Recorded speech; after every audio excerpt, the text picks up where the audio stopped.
Well, hey everyone, would you believe that I am fertilizing my containers for the first time? It is July 4th and I have not started fertilizing these yet.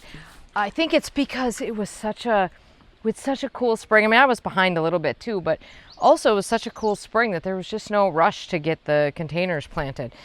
And they just haven't been doing much growing yet because there just hasn't been any heat. But now we're fully into summer here. And I thought, since I'm going to be going around to every container fertilizing it anyway, it would be a great time to do a little container tour for you, because I did not show most of them as I was planting them this year. And there's some new things that I wanted to show you. So let's go on a little container tour. I always plant this deck container and the one beyond it the same way. They're always identical. Even though that one tends to be in, well, obviously is not in as much sun, it does get a good dose of full sun during the day. Anyway, here's what we have going on here. So this is a version of what I've been doing recently on this container. So we start with the purple bell vine. I hate to be repetitive, but it works so well here, and I love this plant so much. I always put it up on a string trellis, and I am going to put in just a very brief clip here of how I do my string trellis. You can skip ahead if you are not interested in that to get back to the container tour, but I do get that question quite a bit, so I want to show you how I do that. So you have to have something to dead end your string trellis too. So you could put screw eyes in if you want. I actually just use string for that as well, so that I don't have to put any holes in my post. I have this nice little trim piece that I can tie above, but you can fashion something that works for your situation. I have made a small bowline in this little piece of nylon line, and then I put the line through the bowline. And this line is super slippery, so it usually doesn't, the knots don't hold that well unless there's tension on them. But I'm going to use that little bowline to tension the line so that I get this nice and tight. And then I just do a couple of half hitches there, but you guys, that's just like an overhand knot. So don't overthink it. You can tie whatever kind of knot you can figure out, because it'll hold. Then I cut off the excess. This is the dead end of your line. This is the part of your line that you're actually going to use and pull up as the trellis. Go around your post. Go under, wrap around the post once. Wrap around the post a second time. Finish that completely. Come up to the top. Now you're going to go on top of that line. And then when you come back around, you're going to tuck it in through there.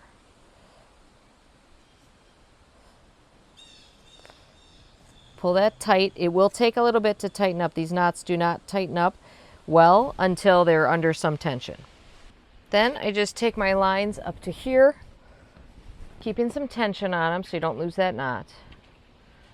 And then I just pull it up to my line that's at the top. And this, again, I'm just doing a couple of half hitches, so this is just an overhand knot. I try to keep that as tight as possible there. In front of that, we've got a little cordyline here. This is also known as tie plant. I actually bought that in the house plant section, and there were 3 kind of stems sort of clumped in one container. So I've divided them among 3 containers. I didn't know how it would fare in the sun, but so far it's doing really good, and it's quite a beautiful one. As I have done in the past, I've got Coralina Super Bells in there. This is, I think, Safari Dawn, James Britannia. This is a little Terrenia here. And this is the Plectranthus guacamole that I really loved last year. And then in that, and the best part of it, if you ask me, is this Ogon acarus. I just think this, I don't know, obviously, you know, I love a chartreuse, but the texture that grassiness brings is so good. I'll just show you the other one quickly. This is my little potted area, which doesn't work well on a glass table, by the way. Here's the other one, so you get the idea of what the other one looks like. Obviously, it's identical. Here's a better view of that Terrenia over here. And then the third container on the deck, there's actually a video coming of planting this one up, so I'll just give you a quick peek of it, but obviously we are all playing together nicely here, repeating many of the same plants. So now we're at the garage planters. I always do 2 planters in this location, both of which are really fun to play around with because this is kind of a tough area. We get shade here, I mean bright shade in the morning, and then we're in pretty deep shade, and then we get like a big blast of sun over here late in the day. Now fortunately in my area in southeastern Wisconsin, that sun does not have the same power it does down in the south, so we can get away with a few more things when it comes to blasting sun. But clearly these plants love what's happening over here. So this first container here was sort of the start of the year of the alocasia. There are a lot of alocasias in the planters this year, and that's because I got some of them in 4-inch pots. Now they're supposed to get like 3 feet tall. This is a faith in planting moment because these containers don't look that great until they get big. So we're just kind of waiting for things to grow here. I'm going to put up the names of all the specific names of all the plants in these containers on the screen for you, but because I think that's easier for you to screenshot. But basically, we went pretty simple here. We're leaning heavily on begonias this year. I'm very into begonias this year. So we've got this alocasia. We've got some Rex begonias here. A little bit of helichrysum. And then this beautiful kind of lemon yellow begonia, which is actually doing really well here. And I just repeated that. I do think this will look much more in proportion if we get this alocasia to start putting on some growth. Let's go over here now. So this trough by the garage was my favorite planter that I did last year. So I did do something quite similar in terms of plant selection as I did last year, but man, I loved it so much I just couldn't bear to change it up. We've got 2, well actually everything's kind of a star in this container, but I'm going to start up here. This is the Fats hedera, I like to call it Fats hedera, Agno star. This guy is now, this is its 3rd summer out or 4th summer out. I have overwintered this successfully every year. You can give it a really good cut back and plop it in a plant by a window and it seems to do fine. I mean, it looks a little rough when it first comes out, but I think it's looking great. Then I put in this Mahonia soft caress. Now this is a plant from the Southern Living Plant Collection that I just adore. And if there was one plant in that whole collection that I wish were hardy for me, it is this one, because this is the most gorgeous plant. If you can grow this plant in the ground, you absolutely should. However, what I found is that it makes an exceptional container plant. It did it last year too, and it's doing it again this year, but this year I put it right front and center because that's how much I love it. It is starting to bud up. It will get beautiful yellow flowers on it, which will make this even prettier, and it will get taller to kind of help cover up the bare legs of the Fats hedera here. Absolutely an outstanding plant that you should grow if you can. But if you can't, stick it in a container because it's totally worth it. I did try overwintering Mahonia soft caress in the garden last year with no protection, and unsurprisingly it did not work. But I may try overwintering this plant perhaps in the garage, or offering it some protection, putting it, planting it in the ground or putting it in the garage, because I adore this plant. This is such a fabulous, fabulous plant. Anyway, what it's really bringing to this container here is the texture, because everything else is pretty bold here. We've got 3 different begonias in here, but my favorite of them by far is this one. This is a citrix begonia, Portofino citrix, and it's the best. It's the best begonia, but it cannot handle a ton of sun like some other ones. So unfortunately, otherwise I would put it everywhere. I would put that plant everywhere if I could. And then we've got this beautiful salmon color one, and then there's actually another one tucked back here that was sent as a trial plant. I thought it was going to get bigger, so right now you can't really see it, but hopefully it'll grow up a little bit. And then more Rex begonias across the back, which I expect these Rex begonias to get quite a bit of height on them, so I expect those to come up and fill in the back quite a bit. In the front I have this Tradescantia. This is something I overwintered. I found it somewhere last year. I think it's called Bridal Veil or something. It has tiny little white flowers on it, but I love the purple foliage on it, and I think it's a great alternative to some of our usual trailers. Probably going to do better in a shadier situation. I think it'll probably cook if you put it in the sun, but it's probably worth trying because it's that good of a plant. Also grows really easily from cuttings, which is how I grew some of them that I have in other containers. So now we come to a container that was new last year that I kind of plunked in this hole in the garden because we were doing the elephant ear challenge, which I lost, although not by much, last year. And I decided I really liked this container in the garden. It was actually the partner to one that was broken by Amazon. So that one, it needed a home anyway. So it worked out great. Now I will say I've got this blue kazoo spirea going absolutely nuts here right now, which it does, even though I cut it back quite a bit. It's going to need a bit of a prune, but I'm going to let it do its thing for a little bit here. So you can't actually see much of the container, but once we get that a little pruned up, that you'll see more of this container. Now, last year I just had the one plant in here. Maybe I threw a couple of things in it, but this year we did something much different here. So you can see that the star here is going to be an Encente banana. I lost my banana last year, so I'm going to show you the other container. I bought 2 new ones. They were very small, the smallest I've ever started with. And I had to pick which one was going to go in which pot. Unfortunately, this was the better one, which I wish I would have had at the front. But they're both going to take off and go nuts. In fact, you can see here that we've got a lot of big leaves coming through. So that's sort of the centerpiece. Although I set that towards the back of the pot on this because there's no need, we're never going to see the back of this pot, obviously. Then in the front, I got to use Mahonia Soft Caress again because yes, that's how good that plant is. And then after that, I used, honestly, a collection of sample plants that were sent to me, or I should say trial plants that were sent to me. So I've got a really beautiful coleus back here that mimics the color in the banana quite a bit. Be very interested to see how that one performs because I think this could be a very good combination. I've got some beautiful annual rudbeckias here. I've got some bright red pentas and then this beautiful bright red salvia too, because I don't really have a lot of place in the garden to put a red and yellow collection, and this seemed like a great place to do that.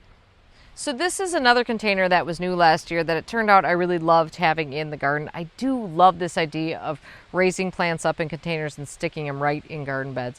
This is admittedly a bit of a mixed bag here, but this is obviously a fairly shady spot. So it's always interesting to see what you can do in a shady spot. So for like a lot of these containers, we're kind of waiting for centerpieces to grow up. And there are 2 that we need to grow up in here. The first is there's another one of those alocasias in the middle, but boy, is that a tiny guy who's in there. And then these 2 begonias are supposed to get really quite large. But I only had 2 of them, so those are on the sides. And then we've got some white, this is some of the white beacons impatiens that are in there. And then I also put some of this Iron Cross oxalis in here, which I grew from bulbs in pots. And I have more to put around the garden. I love it. And the flowers, I did not expect to like the flowers so much on this, but they actually work perfectly here. And then this is good old Pistachio Transcantia, which I really loved last year and does well there. So again, this one is sort of missing its middle part because we need that alocasia to like get her going a little bit. And I don't know, we'll see how well this one's going to grow because this is in the most shade of any of them. No, I lie. There's one more that's in more shade, but this one's in quite a bit of shade. So I would expect it will take longer to get going, but we'll see how it does. This is why it's nice to have years where I don't have any garden tours or photo shoots planned in the garden because I'm able to try some different things that I wouldn't try otherwise because I'd be afraid that they would be a dud. Because it would still stink if it's a dud, but if it's okay if it's a dud in a year when it doesn't matter so much. Now this is a container that you've already seen because I did the whole video on planting this container twice, but now that things have had a chance to grow in, we should take another peek at it. So here's how this has grown in a bit, and I think it's looking great. So just a reminder of what's in here. This is Platinum Beauty Lamandra, which is just such a fabulous grass. Grows in a wide range of exposures. And it just has a really nice habit to it, generally upright with a little bit of arching to it. I think it's particularly good in containers. Obviously great in landscape too if it's something that's hardy for you. Then we've got the Ever White Agapanthus here. This thing has just been spitting out flowers like crazy. I'm totally enamored with it. Really beautiful flowers too. I have been staying on top of deadheading as best I can on that. In between unplugged so blue salvia, which honestly is not, I thought it would get a little bit more aggressive than it is. It's still kind of, you know, just sort of a nice blue accent back there. Sweet potato vine has needed a bit of pruning in order for it not to like eat up everything else, which is fine. I sort of expect that when I plant a sweet potato vine. I'm okay with that. And then in the front, we've just got a lot of really nice flower show here, so I'm very happy about that. And I'm just loving this little Amethyst Falls ornamental oregano here.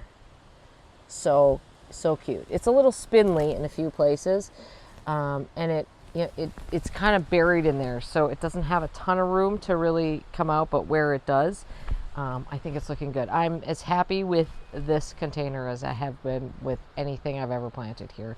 I think it is a really nice look. And here's the window box, which I think when you see this, you understand why I wanted to change out the color scheme in that planter I just showed you. Because we are going tropical and brilliant and warm colors here. And I think this plays well with what I just showed you. Although there's a lot of growing to be done here, I'm very happy with how this is looking. Big star of the show here is Design Align Cordyline. I am a little disappointed in myself for not changing it up, but it was so good in the window box last year that I did it again this year, and I do love it. Now, I could have done the Mila Pineapple, which I'll show you in the ground in a second, but I do like how this has got a little bit more airiness to it. The Mila Pineapple is just a physically bigger plant.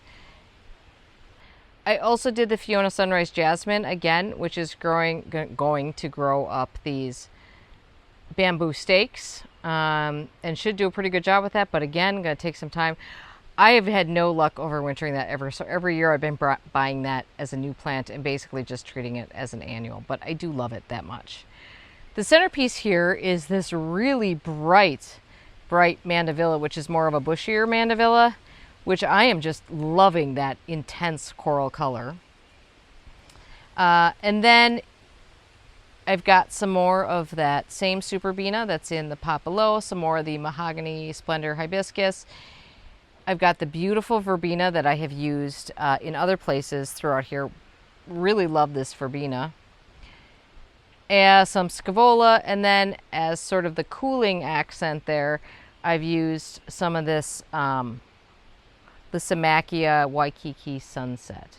And then I want to fill in the back between those cordylines, so I've put in that same lemon colored begonia, which can handle some sun, that was over by the garage as well. So it's not quite hitting its stride, but so far I'm really happy with how this one is looking this year. So here's the Mila pineapples. Now they did come a little crispy this year, but fortunately they look pretty good crispy anyway. But you can see that they have this in the more mature branches. They have kind of a yellowy green color, which I kind of like, and then they get the pink color from the inside. They have a lot of growing to do too, but this was the alternative for the window box. I think it would have worked just as well, to be honest, but I did love them here in the landscape last year. All right, let's move on to the urn in the center, which got a different alocasia. So for this one, I actually bought one that was big because I didn't want to wait or take my chances on this not growing. So I'm hoping it will get quite big. I just picked that up at the garden center. I love it. I actually really like it here. I saw a lot of alocasias last year grown in a wide variety of conditions, and I got really excited about them, which is how I ended up with so many this year.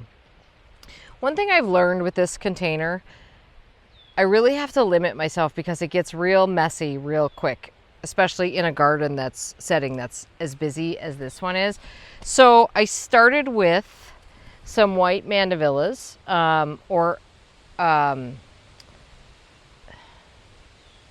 some white mandevillas. Again, this is more of the bushier rather than the climbing type. I've got 3 of them in here.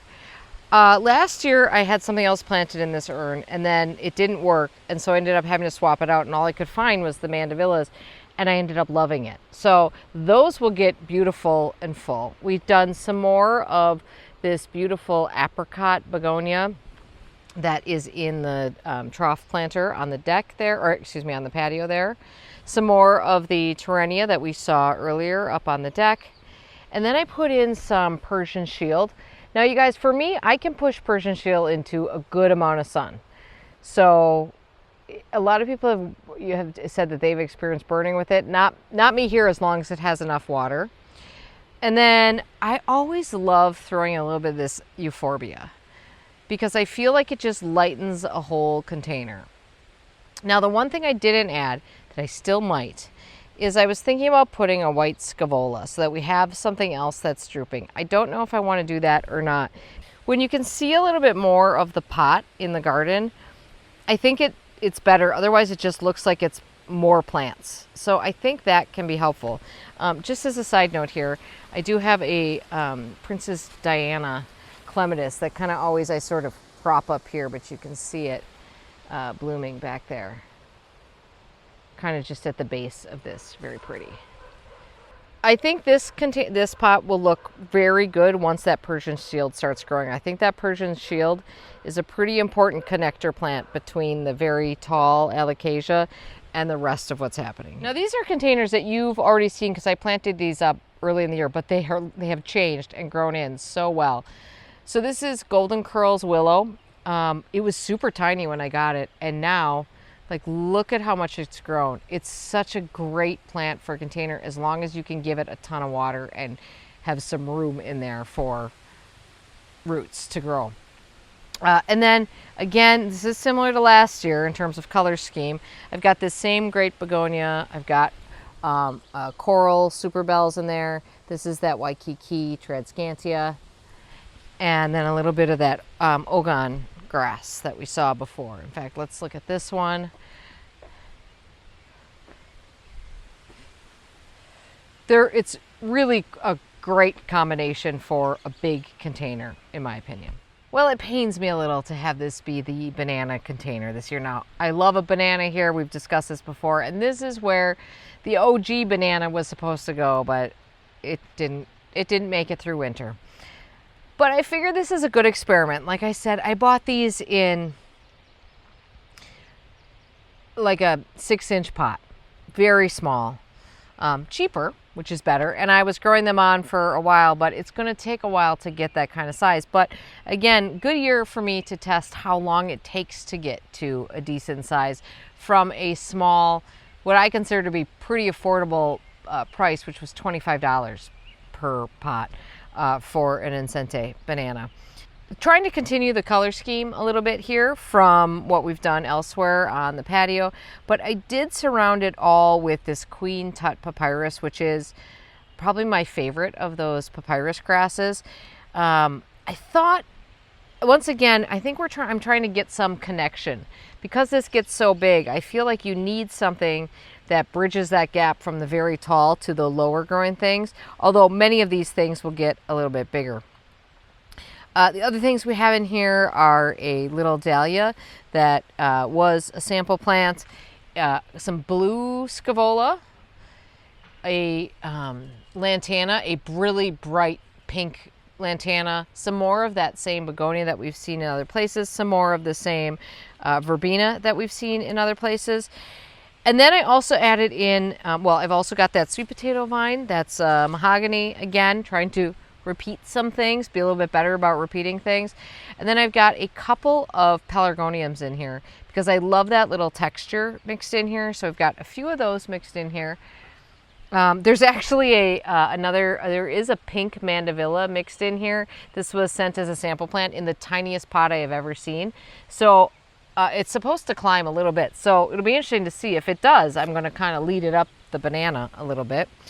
And then a pair of gomphrenias that were sent to me as samples called Cosmic Flare, which have this chartreuse foliage. Very typical gomphrena flower on it, but pretty foliage on it. So I thought that would be a fun experiment to see how this all goes. We got some growing to do here though. Now we come to the shady hanging baskets that I think I planted here or put here. This might be the third year for these. I mean, other than the fact that they're kind of a pain to have to come over here and water, I do love these. I think it's such a cool moment. Now, I always have fun doing these.